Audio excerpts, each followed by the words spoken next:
merchant. Reb Moshe was a successful merchant who sold rugs. He was a good, honest, and hardworking man. Everyone loved him. The Poritz, who owned the lands that Reb Moshe lived, also liked Reb Moshe. He appreciated his honesty and good nature. The Poritz, who made sure to only buy the rugs from his palace from Reb Moshe, would also recommend him to his friends, and Reb Moshe did excellent business. It was Shabbos morning. Reb Moshe's family was sitting around the Shabbos table, preparing for another beautiful Seudah.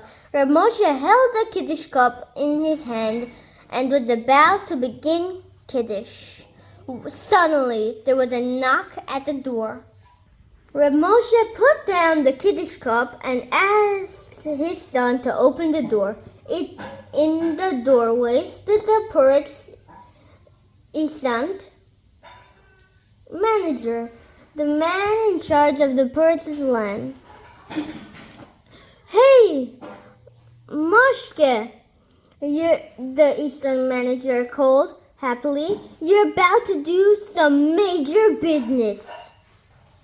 Just wait until you hear about it. I'll bet you've never earned so much money in your life." Then he went on to explain. "Tonight, the Poritz is throwing a big party for all his friends. He is expecting a lot of guests." All of a sudden, the Poritz decided that he wants to impress all his guests and change the rugs in the main palace hall. Moshe the Poritz asked that you come to him immediately with rug samples so that he can choose the ones he would like. He needs all the rugs delivered by tonight. Reb Moshe was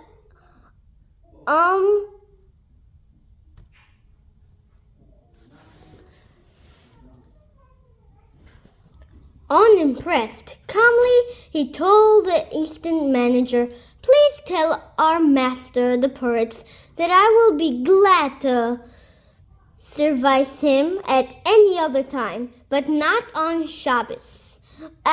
As the Poritz well knows, I am a Jew, and I am not allowed to do any business on Shabbos. I cannot sell him rugs today." The Eastern manager was shocked. But this is a major sale," he cried in disbelief. "You can earn so much money. How can you wave away such a major deal?" Reb Moshe smiled. "Hashem commandments are far more precious than all the money in the world. A Jew is simply not allowed to do business on Shabbos. I will not sell anything today." The Eastern manager could not believe what he was hearing. He rushed back to the Poritz to tell him what that Jews had said. Meanwhile, Reb Moshe turned back to his Shabbos table. He lifted the Kiddush cup once more and recited the Kiddush in a happy voice, as he thought that he had just given up a major deal. The Shabbos Seudah proceeded as usual. The fish was served, and Reb Moshe and his sons began singing Zmiros. Suddenly, the Eastern manager appeared at the door again.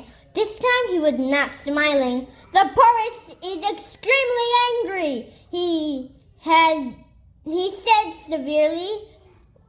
He said that if you do not come to him immediately with rug samples, he will never buy any more rugs from you. He will also tell his friends not to come to you anymore. You are going to lose your entire business." But Reb Moshe remained calm. "I do not wish to anger the Poritz," he said, "but I only do what Hashem commands, and this is the only one who provides me with my livelihood, not the poets. The estate manager tried to reason with Reb Moshe. He tried to convince him that and threaten him, but to no avail. Reb Moshe refused to change his mind. A Jew is not allowed to do business on Shabbos. I will not sell the poet's rugs on Shabbos. Finally, the estate manager left the house. Disappointed, and Reb Moshe and his family continued the meal as if nothing had happened. Shabbos ended. On Sunday afternoon, a magnificent chariot stopped near Reb Moshe's home. It was the Poret's carriage. The Poretz got off and knocked on Reb Moshe's door. He was smiling. Moshke, the Poretz cried happily when Reb Moshe opened the door. Thank you! Thanks to you, I won the bet. What bet? Reb Moshe asked. He could not understand what the Poretz was referring to, or why he was not angry at him. The Poretz explained, a few of my guests arrived early yesterday morning already. We were sitting and talking, and my friends began making snide comments about the Jews. They said that the Jews are thieves and that they are bad, that all the Jews are liars and other such nonsense. I kept listening, insisting that it was not true, that the Jews I know is a good, honest man. He keeps his Torah's mitzvot and would never do anything against the Torah just to earn money. But my friends laughed at me. You're a Navi, they said. That's just not possible. All Jews are liars and thieves and would do anything to earn a bit of money. I continued to insist that my Moshe would never do anything wrong for money. We decided to bet a large sum of money. Whoever was proved right would win the money.